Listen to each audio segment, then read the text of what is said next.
Sir, ये लोग आपसे मिलना चाहते हैं।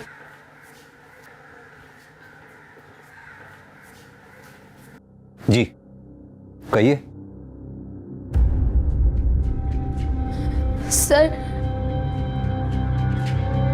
सर हमारे साथ रेप हुआ है। व्हाट?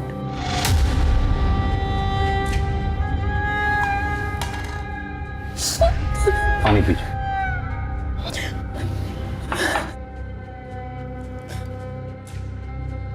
अब आराम से हिम्मत रखिए, बताइए क्या क्या हुआ। सर सुनील अग्रवाल के घर पे हम नौकरानी का काम करते हैं। रोज की तरह आज भी साफ सफाई कर रहे थे और फिर ओए मानसी, तू भूख प्यास नहीं लगती? सुबह 8 बजे से काम करिए तू, अब देख 12 बज गए। एक काम कर, ये नींबू पानी पी ले। नहीं साहब, ये आपके लिए है। अगर तू हेल्दी रहेगी तभी तो हमारा घर चमकता रहेगा ना। ले ले ले।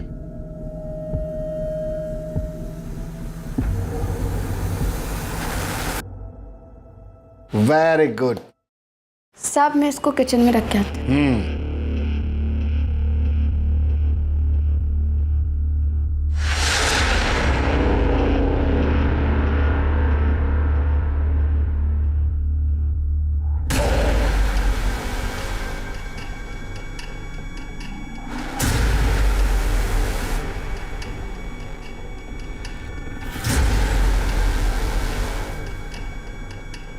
और फिर जब हमें होश आया तब हमारे शरीर पर कपड़ा नहीं था।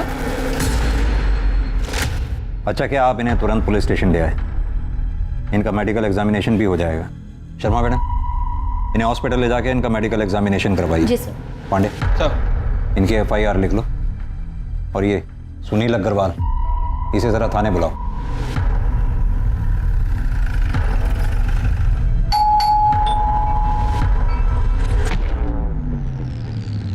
कौन आया है? सर जी, मानसी झूठ बोल रही है। आप ही सोचिए, मैं भला अपनी मेड का रेप करूंगा, वो भी इस उम्र में? Sir ji, I am 62 year old. मुझे ये बताने में जरा भी शर्म नहीं कि मुझ में अब वो पावर नहीं बचा। अगर आपको यकीन नहीं है तो मेरी वाइफ से पूछ लो। सर ये एकदम सच बोल रहे हैं। देखिए, कौन सच बोल रहा है कौन झूठ, ये मेडिकल एग्जामिनेशन के बाद पता चलेगा। अरे अग्रवाल जी, आपको हमारे साथ चलना होगा। अरे अरे, ये क्या जबरदस्ती है? मिस्टर सुनील अग्रवाल और मानसी, आप दोनों की मेडिकल रिपोर्ट इस वक्त मेरे सामने है। मानसी की मेडिकल रिपोर्ट में साफ साफ लिखा है कि मानसी पहले से ही सेक्सुअली एक्टिव है। डॉक्टर्स का मानना है कि मानसी के प्राइवेट पार्ट्स में किसी भी तरह के सीमेन के कोई ट्रेसेस नहीं मिले। जहां तक मिस्टर सुनील अग्रवाल का सवाल है, उनकी मेडिकल रिपोर्ट के मुताबिक डॉक्टर्स का मानना है कि वो पेनिट्रेटिव सेक्स करने की क्षमता खो चुके हैं, यानी कि मेडिकली वो किसी का रेप नहीं कर सकते। सर, मैंने तो पहले ही कहा था, ये आजकल की मेड ऐसी होती है। मोटी पार्टी देखी नहीं कि पैसे अट्ठे के चक्कर में रेप तक के झूठे इल्जाम लगा देती है। क्या मतलब है आपका? मेरी बहन झूठ बोलेगी? हाँ, मेरे पति कभी किसी का रेप नहीं कर सकते। और ये इसे तो वो बेटी की तरह मानते हैं। झूठ बोल रहे हैं ये दोनों मिलके। सर, एक लड़की के लिए उसकी इज्जत से बढ़कर कुछ नहीं होता है। तुम्हारी मेडिकल रिपोर्ट में साफ साफ लिखा है कि तुम्हारा रेप हुआ ही नहीं है, बल्कि तुमने पैसे हटने के चक्कर में अपने मालिक मिस्टर सुनील अग्रवाल पर झूठा आरोप लगाया। सर ये गलत है। ये झूठ बोल रहा है आदमी। क्या झूठ है क्या सच है अभी पता चल जाएगा। यादव सर। जरा लेकर आओ उसे। Okay sir.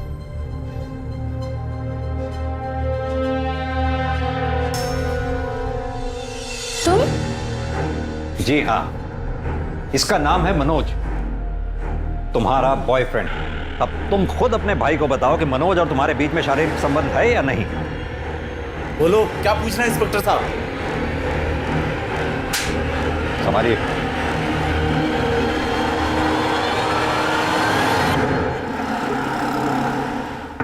मानसी, दरवाजा खोलो। मानसी,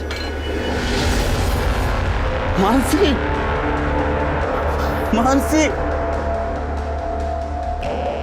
भैया, ये सच है, हमारा मनोज के साथ रिश्ता है। पर ये भी सच है कि हमारा बलात्कार हुआ था, लेकिन आपने और पुलिस ने हमारी बात नहीं मानी। हमको ही गुनहगार बता दिया। अब हम नहीं जीना चाहते। आपकी बहन मानसी।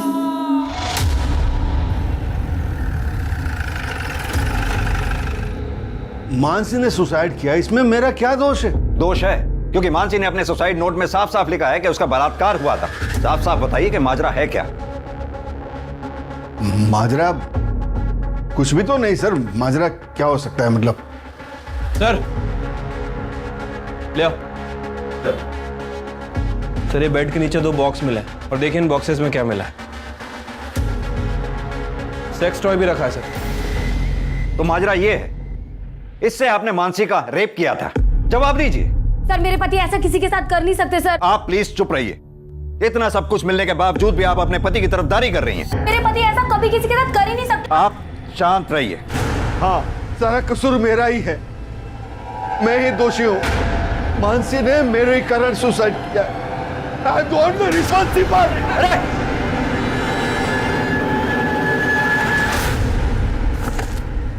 सुनील!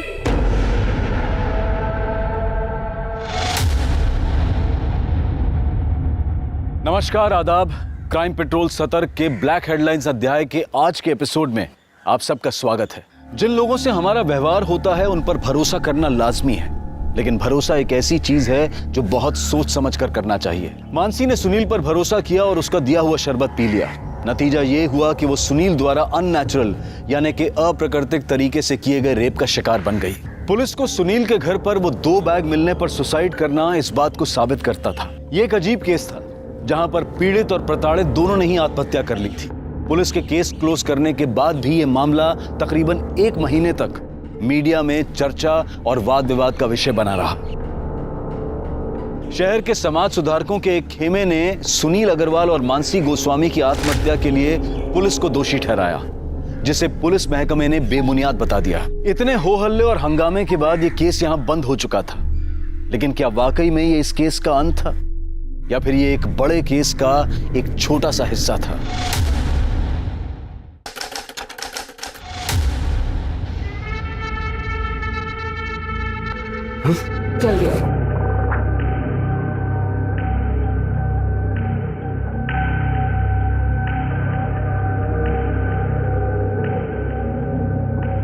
वृंदा, वृंदा,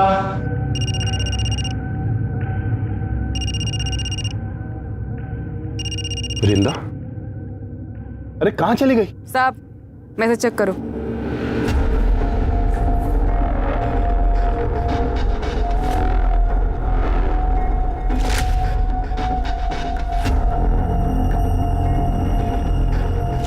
वीडियो क्यों बनाया तूने और ये मुझे क्यों भेज रही है? तो 5 लाख, और अगर नहीं दिया ना तो तुम्हारी बिल्डिंग में वॉचमैन, धोबी, माली, हर एक फ्लैट वाले को ये वीडियो भेज दूंगी, समझा?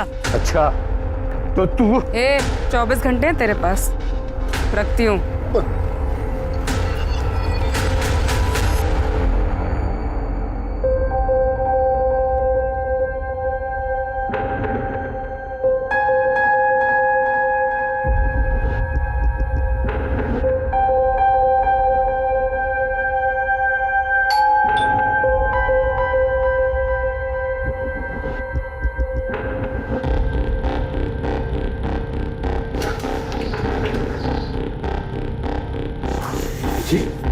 नमस्ते। नमस्ते। मैं करिश्मा। करिश्मा,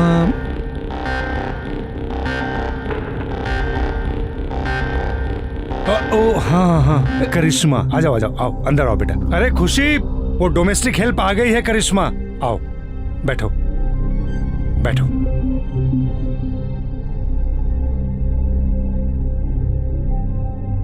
नमस्ते। नमस्ते नमस्ते, बैठो। देखो काम मैंने फोन पे तुम्हें समझा दिया है, बस हम 2 लोग हैं। सर काम कब से शुरू करना है?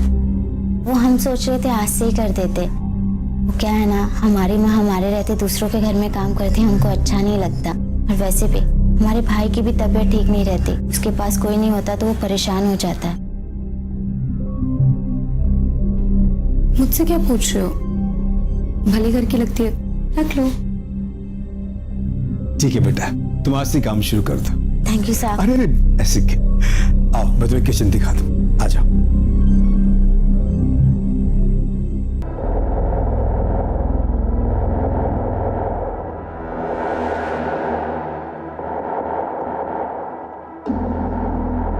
बात है साहब, जल्दी इंतजाम कर लिए पैसे का। लो।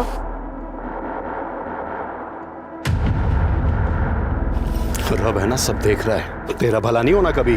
ये पैसे मैंने अपने पोते की पढ़ाई के लिए रखे थे, समझी? बैंक पढ़ाई के लिए लोन बांट रही है, टेंशन मत लो आप। जाके पोते का ध्यान रखो, जाओ। अरे जाओ।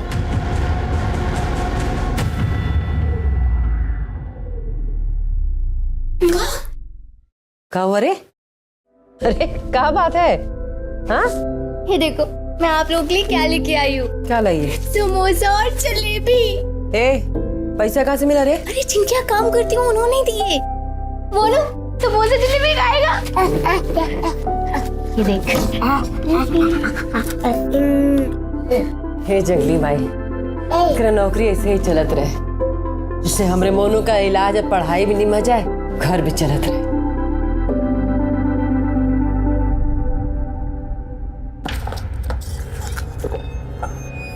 बस इतने, बाकी के पैसे का इतने ही मिले। मामा से होशियारी है, बाकी के पैसे दे लो। इतने ही मिले मामा। मुझे पता है पैसे का। हाँ मामा इतने ही मामा। अच्छा दे रही हूँ।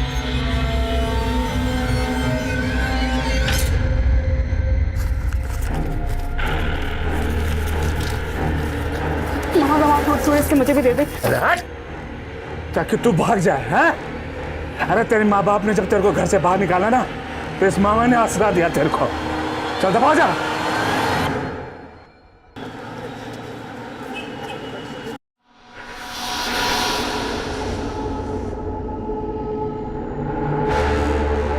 हाँ बस निकल रही हूँ मैं। आई। Okay bye. सुनो, कैसी लग रही हूँ मैं? बहुत अच्छी, हमेशा की तरह। ठीक है, मैं डॉली की किटी पार्टी में जा रही हूँ और मुझे आने में लेट हो जाएगा। हाँ बाय बाय।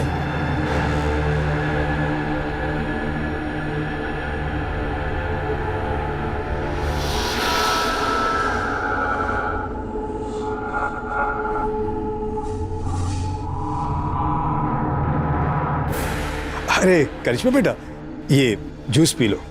नहीं साहब। कितना काम करती हो तुम, इसके पीने से तुम्हें ताकत मिलेगी। लो बेटा लो। अरे लो, पियो। शाबाश।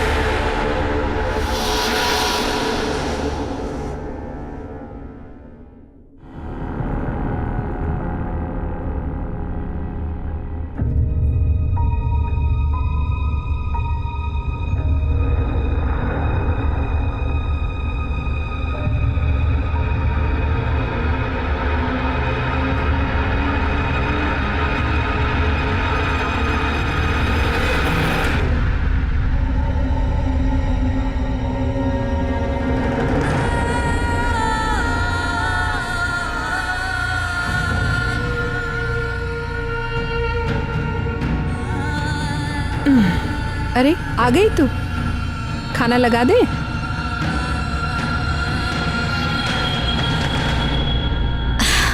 करिश्मा, क्या हुआ बेटा? तबीयत ठीक नहीं है का?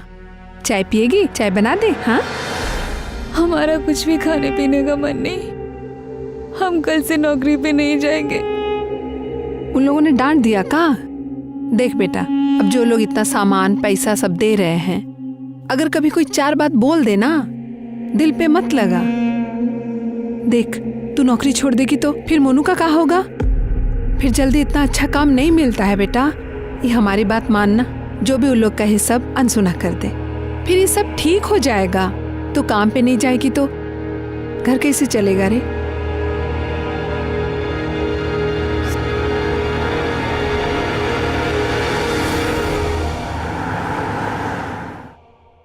बाद में बात करती हूँ। बिल्कुल सही समय पे आई हूँ।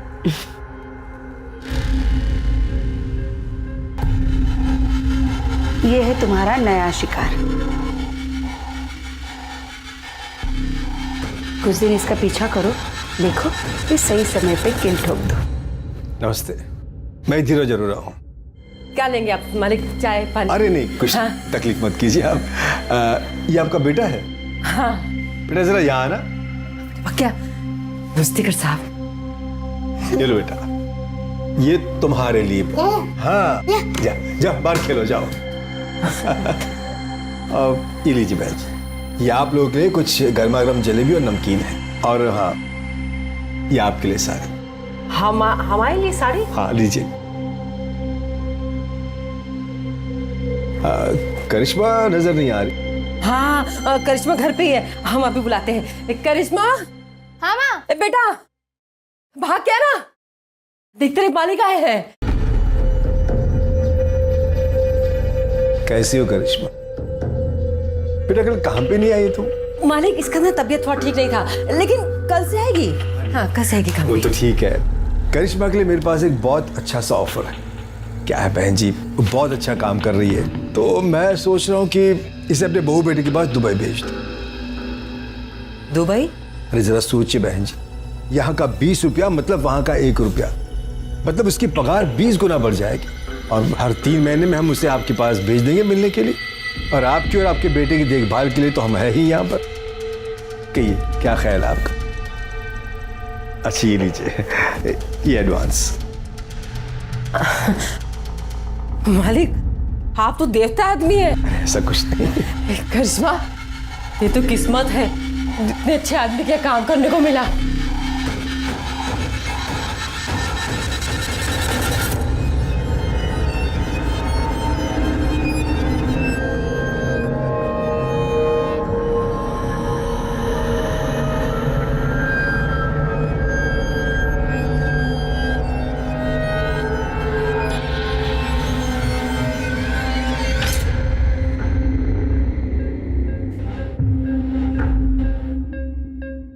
खुशी अग्रवाल जो दूसरी शादी के बाद अब खुशी अरोड़ा बन चुकी थी, उसका ये पति भी दरिंदा था। ये सिर्फ एक कोइंसिडेंस था या फिर इसके पीछे भी कोई और रहस्य था? धीरज 3 हफ्तों तक लगातार गाजियाबाद में करिश्मा का शारीरिक शोषण करता रहा और करिश्मा की मां वैशाली ये समझती रही कि करिश्मा दुबई में अपने परिवार को पालने के लिए नौकरी कर रही है। ऐसे में करिश्मा के शोषण का सिलसिला कब खत्म हुआ? खुशी और वैशाली को करिश्मा के साथ हो रहे अत्याचार का पता चला भी या फिर नहीं?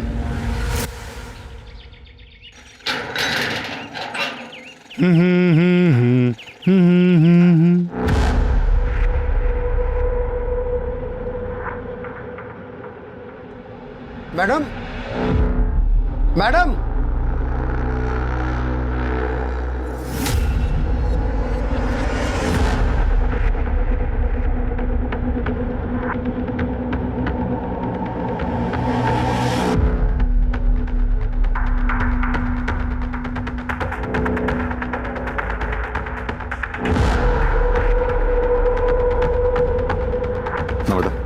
चेक करो, देखो आप। सर ये देखिए, यहाँ काफी स्वेलिंग है, हो सकता है जोर से वार किया हो सकता है मौत इंटरनल इंजरी की वजह से हुई हो। और देखो अच्छी तरह से सर। टेरेस और बिल्डिंग के आसपास अच्छी तरह से छानबीन करवाओ, देखो कुछ मिलता है क्या। अगर कातिल ने कत्ल यहाँ किया है तो हो सकता है मर्डर वेपन यहीं कहीं उछाल के फेंका हो। सर। आप लोगों में सबसे पहले किसने देखा भाई? सर मैंने। आपने बॉडी के आसपास कुछ देखा? नहीं सर, कुछ नहीं। आप लोगों में से कोई इसे पहचानता है क्या? नहीं सर। नमस्ते सर, मैं सोसाइटी का सेक्रेटरी हूँ। मैंने इन सब से बात कर लिया, मगर हम में से किसी ने इस लड़की को इस सोसाइटी में कभी नहीं देखा। एक बात बताइए, आपके सोसाइटी में सीसीटीवी काम कर रहे हैं? हाँ जी सर। हमें पिछले 2-3 दिन के सीसीटीवी फुटेज चाहिए होगी। मिल जाएंगे सर।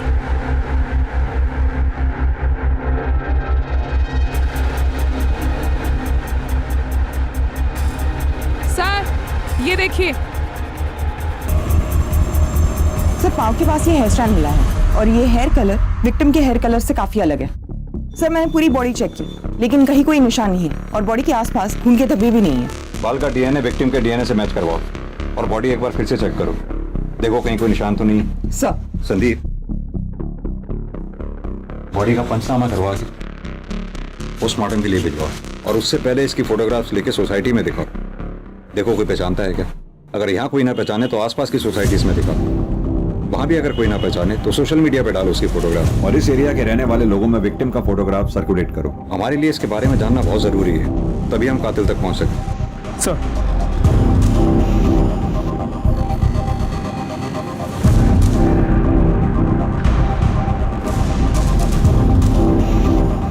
आप दोनों इसे पहचानते हो? नहीं।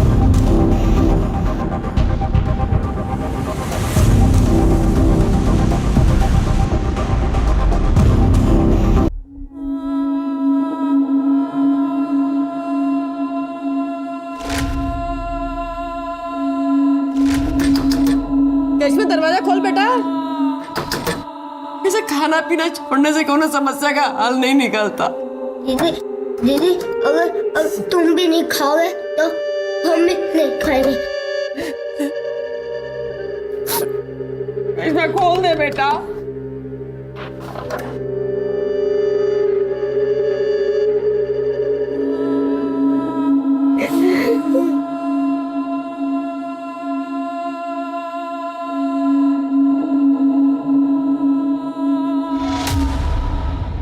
सर, उस अनआइडेंटिफाइड बॉडी की पोस्टमार्टम रिपोर्ट। विक्टिम की मौत 13 तारीख को दोपहर 2:30 बजे से 4:30 बजे के बीच में हुई है, लेकिन इसकी इंफॉर्मेशन तो हमें अगले दिन 14 तारीख को सुबह 8 बजे मिली। कुछ समझ में नहीं आ रहा। भरी दोपहर में टेरेस पे मर्डर। सर, ये बिलीवेबल नहीं लग रहा। मैंने सीसीटीवी फुटेज भी चेक किया, लेकिन कुछ सस्पिशियस नहीं मिला। विक्टिम की मौत सिर पर कोई भारी चीज लगने की वजह से हुई है। संदीप, इतना तो तय है ये एक्सीडेंट का मामला नहीं है। सर, मैंने टेरेस, कैंपस, आसपास के बिल्डिंग्स में भी चेक किया, लेकिन कुछ ऐसा नहीं मिला जिससे हम मर्डर वेपन कह सकें। विक्टिम प्रेग्नेंट थी, तकरीबन 5 महीने। सर बॉडी देखकर तो ऐसे नहीं लग रहा था। सर विक्टिम की बॉडी पे जो हेयर स्ट्रैंड मिला था उसका डीएनए विक्टिम से मैच नहीं करता है सर। ये देखिए। यादव जी, एक काम कीजिए, सोसाइटी में उस दिन 2 बजे से लेकर 5 बजे के बीच में जिन जिन लोगों की भी मूवमेंट हुई है, सीसीटीवी कैमरा में उन सबको आइडेंटिफाई करो। पता लगाओ क्या उनमें से कोई भी विक्टिम के साथ कनेक्टेड था। Okay sir. सर, उस बिल्डिंग में जितने भी लोग एक्सक्यूज मी सर, मैं कम? जी आइए। सर, मेरा नाम आलोक। मैं आपसे एक जरूरी बात शेयर करना चाह रहा हूँ। प्लीज बैठिए पहले आप। जी थैंक यू सर। बताइए क्या जरूरी बात शेयर करनी है आप? ये जो लड़की है, मैं इस लड़की को जानता हूँ सर। इस लड़की का नाम वृंदा चौहान, और सर ये मेरे वहां मेड का काम करती थी। सर वो इसने मुझे अपने सेक्स के जाल में फंसाकर मुझसे 5 लाख रुपए ब्लैकमेल के तौर पर रैंठे थे। आलोक जी, कहीं ऐसा तो नहीं कि विक्टिम के पेट में आप ही का बच्चा था? मैं तो उस लड़की से 1 महीने पहले ही मिला था। आप इस वृंदा चौहान के कांटेक्ट में आए कैसे? मेरे घर के लिए एक मेड की जरूरत थी, तो मैंने मेड एजेंसी वालों को फोन किया। सहेली नाम की एक मेड एजेंसी थी, उन्होंने मेरा नंबर ये वृंदा चौहान को दिया था। आप अपना कांटेक्ट नंबर? जी। वृंदा चौहान का कांटेक्ट नंबर? और वो जो एजेंसी का नाम बताया आपने, इसका कांटेक्ट नंबर नम्रता को लिखवा दीजिए। नम्रता जी सर। नंबर ले लो इसका, आप जा सकते हैं। सर, ये आलोक खुद होके आया तो है, लेकिन इसकी हर बात पे हम विश्वास नहीं कर सकते। कहते तुम सही रहे हो संदीप। ये वृंदा चौहान के कॉल रिकॉर्ड्स और उसके लोकेशन रिकॉर्ड्स निकलवाओ, और जिस एजेंसी के बारे में ये आलोक बता रहे थे, सहेली, वहां जाकर वृंदा चौहान के बारे में पता करो। सर,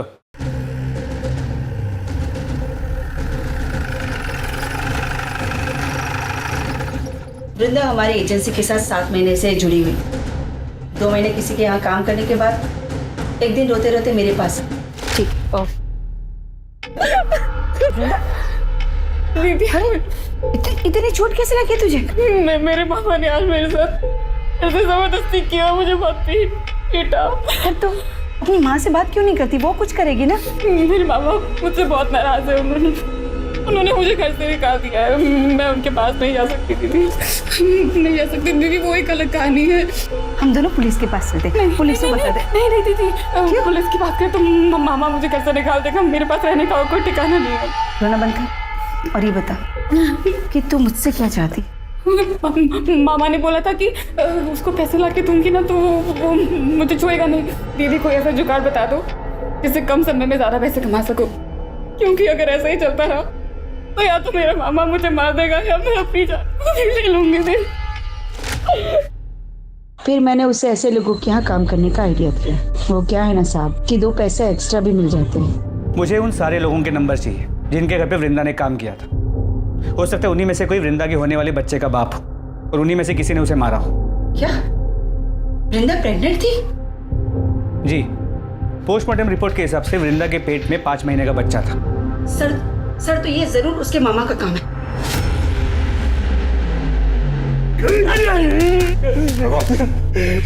जनाब जितना मारना मार लो जनाब, मैं सच कहता हूँ मैंने इंदिरा के साथ जबरदस्ती जरूर की जनाब, लेकिन मैंने उसका खून नहीं किया। जबरदस्ती की? जनाब जैसे तू जबरदस्ती कर रहा है, इसे जबरदस्ती नहीं रेप कहते हैं। बता 13 तारीख को दिन में 2:30 बजे से लेकर 5:30 बजे तक कहाँ था? जनाब उस दिन मैं ट्रक में सामान लेके हरिद्वार गया था। आप चाहो तो सिंह कंपनी में फोन करके पूछ लो।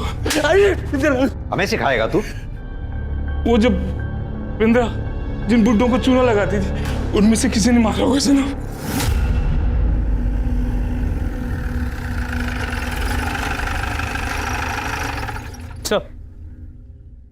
जिन जिन सीनियर सिटीजन्स के यहाँ पे वृंदा ने काम किया था उन सब ने बयान देने से मना कर दिया। लेकिन संदीप वृंदा प्रेग्नेंट थी और जाहिर सी बात है उसके बच्चे का बाप इन्हीं में से कोई एक होगा। सर इस बारे में भी हमने उनसे पूछा, लेकिन सबका यही कहना है कि वो लोग प्रोटेक्शन यूज करते थे। सबसे पहले तो ये वृंदा के मामा अतुल चौहान का डीएनए वृंदा के फीटस से मैच कराओ। अगर उसका डीएनए मैच नहीं होता फिर बाकी बचे लोगों का डीएनए टेस्ट करवाओ। सर एक बात और, एजेंसी से मिले नंबर्स में एक नंबर धीरज अरोरा का भी था।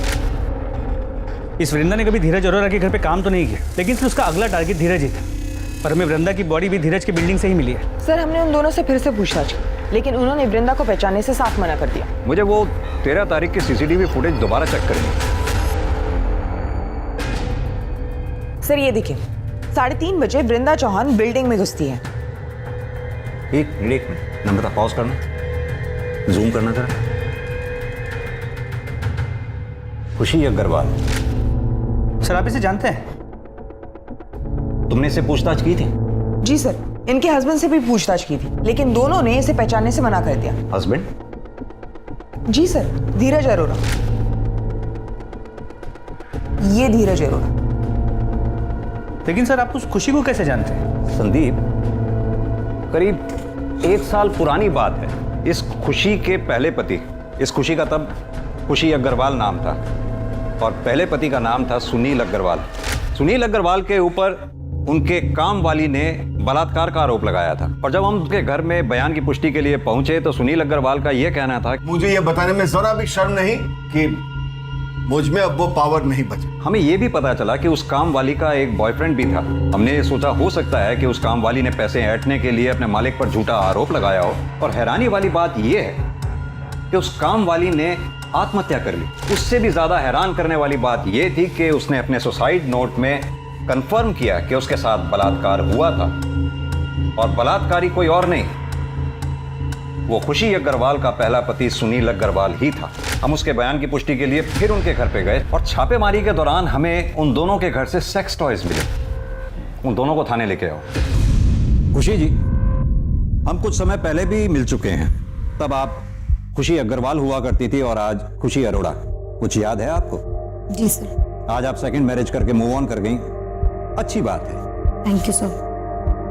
मिस्टर धीरज, आपका मानना है कि आप वृंदा चौहान को जानते ही नहीं, जबकि वृंदा जिस एजेंसी में काम किया करती थी उस एजेंसी के मुताबिक आपने किसी काम वाली के लिए वहां रिक्वायरमेंट दी थी और उस एजेंसी का यह कहना है कि वृंदा आपके घर में काम करने वाली थी। जैसा कि वृंदा हर मर्द को हनी ट्रैप करके ब्लैकमेल किया करती थी, शायद आपको भी वो करने वाली थी या फिर हो सकता है किया हो। कहीं ऐसा तो नहीं ये बात आपको पता चली हो और आपने वृंदा का मर्डर कर दिया हो? या क्या कह रहे सर? मैं वृंदा को जानता तक नहीं था। इनफैक्ट आज से पहले उसका नाम भी नहीं सुना था मैं। हाँ, हर एजेंसी को हमने कांटेक्ट किया था मेड की रिक्वायरमेंट के लिए, अपने डिटेल्स भी छोड़े थे वहां, पर हाल फिलहाल हमें मेड की कोई रिक्वायरमेंट नहीं थी। नमिता, जरा धीरज जी को दिखाओ।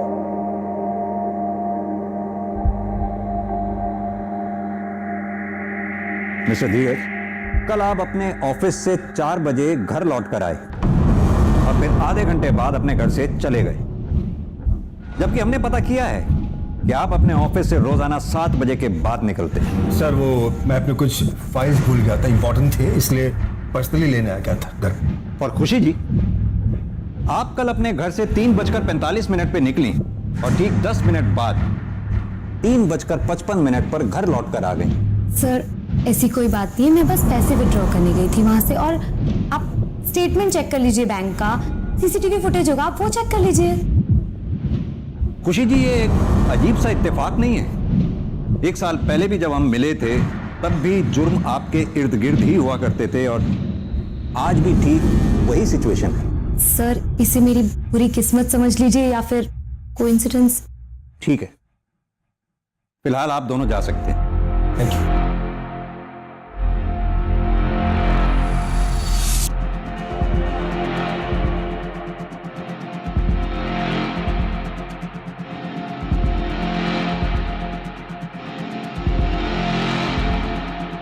संदीप, लगता है खुशी मैडम का हेयर फॉल आजकल कुछ ज्यादा ही हो रहा है।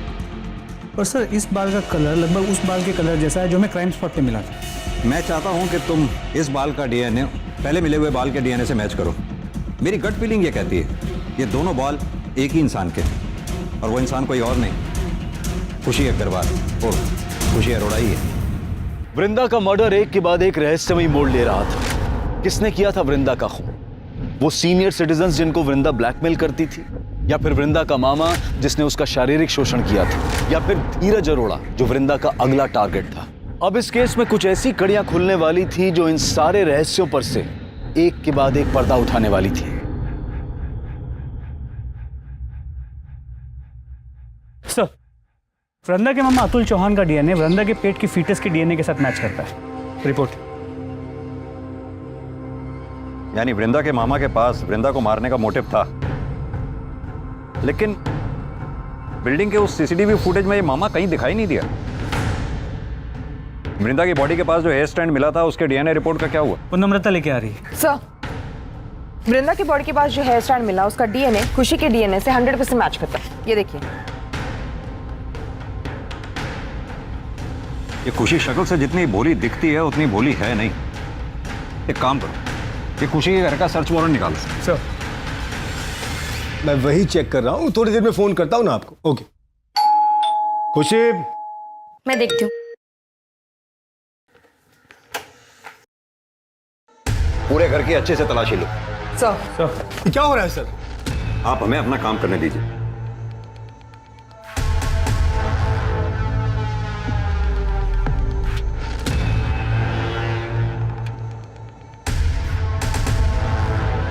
सर, ये देखिए।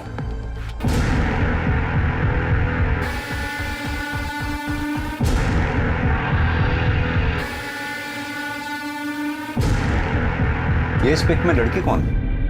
यही रहती है? सर हमने इसे अडॉप्ट किया है, पहले यही रहती थी, अब मेरे बेटे के साथ दुबई में रह रही है। नाम क्या है इस लड़की का? करिश्मा।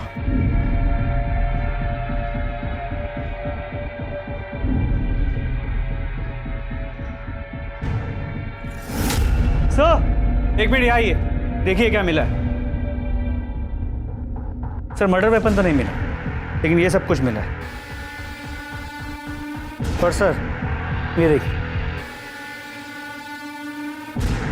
सर ये सारा सामान बिल्कुल वैसा ही है जैसे आपने कहा था आपको खुशी के पिछले घर से मिला था।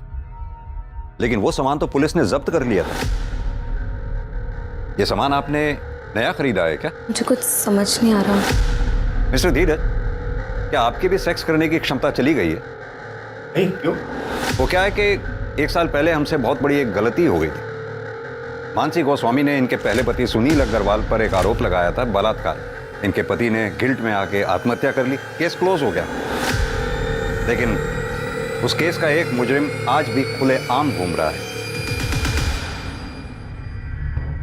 देखिए, आप दोनों के खिलाफ हमारे पास इतने सबूत तो हैं ही कि हम कोर्ट में आसानी से ये साबित कर पाएंगे कि वृंदा का मर्डर आप दोनों ने ही मिलकर किया है। सर हमने ऐसा कुछ भी नहीं किया, हमने उसे नहीं मारा सर। ये आपके बाल वृंदा की बॉडी पर कैसे मिले और उन बालों का डीएनए आपके डीएनए से कैसे मैच करता है? और यही नहीं, वृंदा के लोकेशन रिकॉर्ड वारदात के कुछ रोज पहले तक लगातार धीरज के लोकेशन रिकॉर्ड से कैसे मैच करते हैं? सर मुझे नहीं पता ये। आप तो चुप ही रहिए मिस्टर धीरज, लगातार आप झूठ पर झूठ बोलते चले जा रहे हैं। यादव जी जरा फुटेज दिखाइए इन्हें। इस फुटेज में जो लड़की दिखाई दे रही है करिश्मा, आपने ये कहा कि आपकी अडॉप्टेड बेटी है और वो दुबई में रहती है, तो फिर कैसे इस फुटेज में आपकी बिल्डिंग से वो निकलते हुए दिखाई दी और कहां जा रही थी वो? हमारा टाइम वेस्ट मत कीजिए, ये बताइए कि आप दोनों ने मिलकर वृंदा को मारा या आप दोनों ने करिश्मा के साथ मिलकर वृंदा को मारा? और एक सवाल, करिश्मा के साथ एक चौथी औरत जो आपकी बिल्डिंग से सीसीटीवी फुटेज में निकलती हुई दिखाई दी है, वो चौथी औरत कौन थी और उसका इस मर्डर में क्या रोल था? अरे सुनाई नहीं दे रहा क्या? अभी भी वक्त है, सब सच सच बता दो। नहीं बताना तो वो भी बता दो। कोर्ट में तो हम साबित कर ही देंगे कि वृंदा का मर्डर आप दोनों ने किया है। कब तक चुपचाप सुनती रहोगी? सच बता दो ना।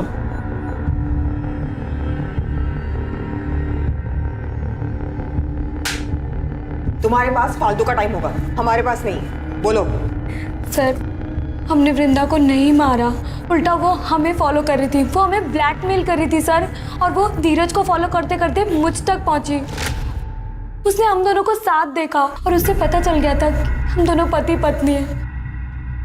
जब धीरज नहीं थे, उनकी एब्सेंस में वो घर भी आई थी। तुम ने बचपन के प्यार को अंदर नहीं बुलाएगी? तुम यहाँ क्या करने आई हो?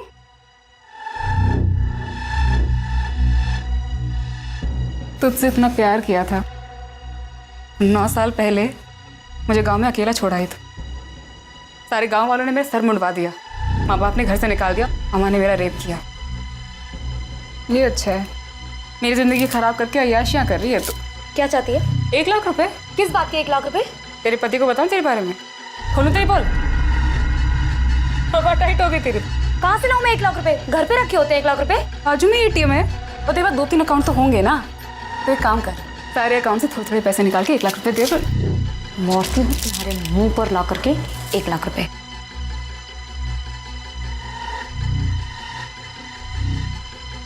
जब मैं वापस आई तो वो मरी हुई थी।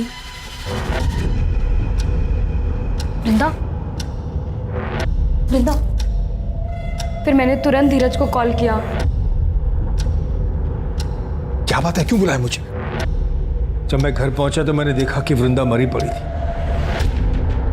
और खुशी ने मुझे सारी कहानी बताई, तो हम दोनों ने मिलकर उसकी लाश को कमरे में छुपा दिया और मैं ऑफिस चला गया। मुझे पता था सर कि हमारी बिल्डिंग का टेरेस खुला रहता है। रात को हम दोनों ने इसकी लाश को सीढ़ियों के रास्ते से टेरेस पर रख दिया। कहानी अच्छी सुनाई आपने मिस्टर धीरज। चलिए एक बार को मान भी लिया जाए कि आप लोगों ने वृंदा को नहीं मारा। मेरा सवाल अब भी वहीं का वहीं है, वो चौथी औरत जो करिश्मा के साथ सीसीटीवी फुटेज में आपकी बिल्डिंग से बाहर निकलती देखी गई, वो औरत कौन थी और उस औरत का इस मर्डर में क्या रोल था? ये छुपाने में नुकसान है हमारा, सच बता दो। सर मैं बताता हूं, करिश्मा और उसकी मां वैशाली ने ही वृंदा को मारा है। बर्तन चौका करने वाले गरीब लोग हैं साहब, हम क्या किसी को मारेंगे? यही भरतवा होंगी, यही दोनों हत्यारे हैं। तो ये लोग का बस चलता ना तो हमारी करिश्मा को भी मार देते ये लोग। देखिए आप जो भी कहना चाहती हैं साफ साफ कहें। सर, इन लोगों ने हमें कोई अडॉप्ट नहीं किया था, हम इनके यहाँ नौकरानी का काम करते थे। उन्होंने माँ से झूठ बोला कि अपने बेटे के पास दुबई भेज रहे हैं, लेकिन हमें अपने घर में कैद रखा।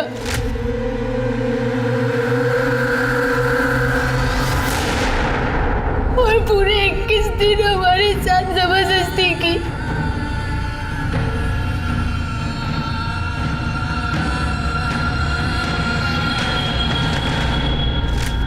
अगर ऐसा था तो आप लोग तुरंत हमारे पास क्यों नहीं आए? इन दोनों को जेल में डाल देते। पुलिस के पास आती तो बात फैलने का डर था। यानी कि खुशी जी, आपने करिश्मा का तो शारीरिक शोषण किया ही, साथ में मानसी का भी शारीरिक शोषण किया।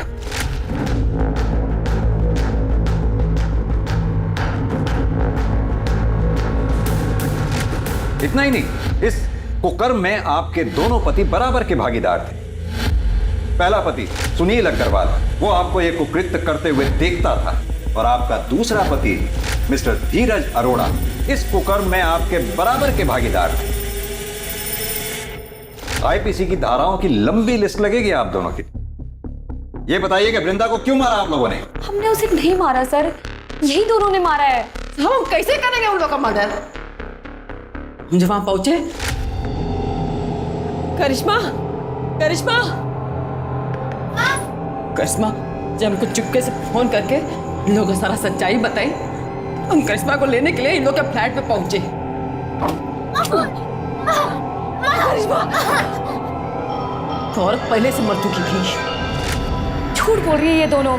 मैं मानती हूँ सर कि मैंने बचपन में उसे सताया होगा, लेकिन अब ऐसा नहीं था।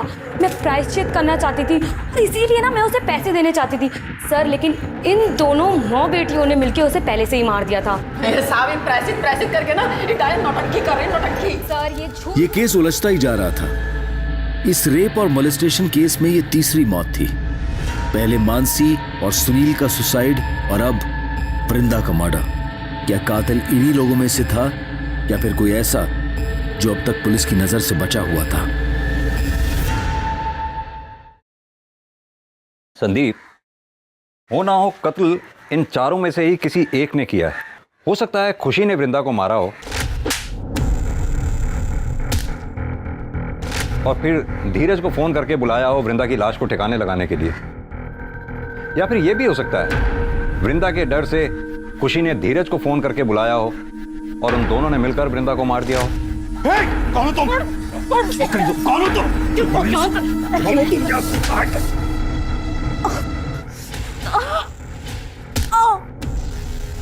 या फिर यह भी हो सकता है कि वैशाली घर में घुसी हो, करिश्मा के साथ भागने लगी हो और इसी दौरान वृंदा बीच में आ गई हो और वृंदा वैशाली के हाथों मारी गई हो।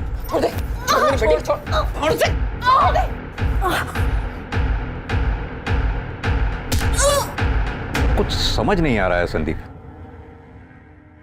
सर, वृंदा मर्डर केस में एक इंटरेस्टिंग चीज सामने आई है। सर, मैंने वारदात के एक दिन आगे पीछे की बिल्डिंग की सीसीटीवी फुटेज निकाली, तो उसमें ये धीरज काला पॉलिथीन लेके जाते हुए दिखाई दे रहा है। देखने से तो उसका टिफिन लग रहा है। सर, मुझे भी ऐसा ही लगा था, इसलिए मैंने उसी वक्त की बिल्डिंग के आगे के रोड की सीसीटीवी फुटेज निकलवाई, तो ये धीरज ये काला पॉलिथीन उस डस्टबिन के पास फेंक रहा था। नम्रता, एक काम करो, अपनी टीम में से किसी को भी इस स्पॉट पे इमीडिएटली भेजो। हो सकता है ये पॉलिथीन अभी भी वहीं हो। Ji sir.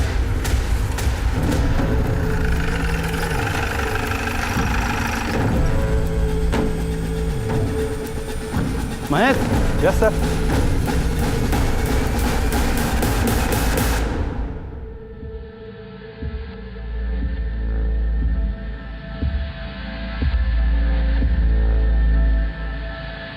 सर, ये बैग मैंने फेंका जरूर था। वृंदा को मैंने नहीं मारा सर, ना ही खुशी ने मारा।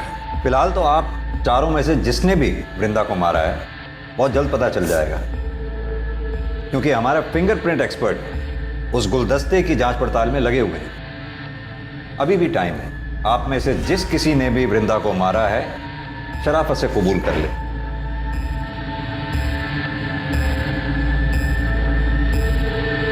सर, खून हमने किया। उस दिन फोन रखने के बाद अम्मा का इंतजार कर रहे थे। घर में सर और मैडम दोनों ही नहीं थे। जैसे माँ गेट पे आई, हम उनके पास दौड़ के पहुंचे तो वो मैडम हमारे बीच में आ गई, हमें रोकने लगी। तो हमने गुलदस्ता उठा के उनके सिर पे दे मारा। कैसे मारा, करके बताओ। सर, वो हमारे सामने आ गई थी हमें रोकने के लिए, तो हमने गुलदस्ता उनको ऐसे मार दिया सिर पे, वो वहीं मर गई और हम भाग गए। लेकिन चोट तो वृंदा के सर के पीछे लगी थी। क्यों वैशाली जी? अरे अब तो मान जाओ, या अपनी बेटी को जेल भेजकर मानोगी? हमसे बहुत बड़ी भूल हो गई था। हम जैसे ही दरवाजे की घंटी बजाते देखा तो दरवाजा पहले से खुला हुआ था। सोफे पे एक औरत बैठी थी, हमको लगा खुशी मैडम है। हमारी नजर फूलदान पे पड़ी, उसको उठाए उनके सर पे दे मारे।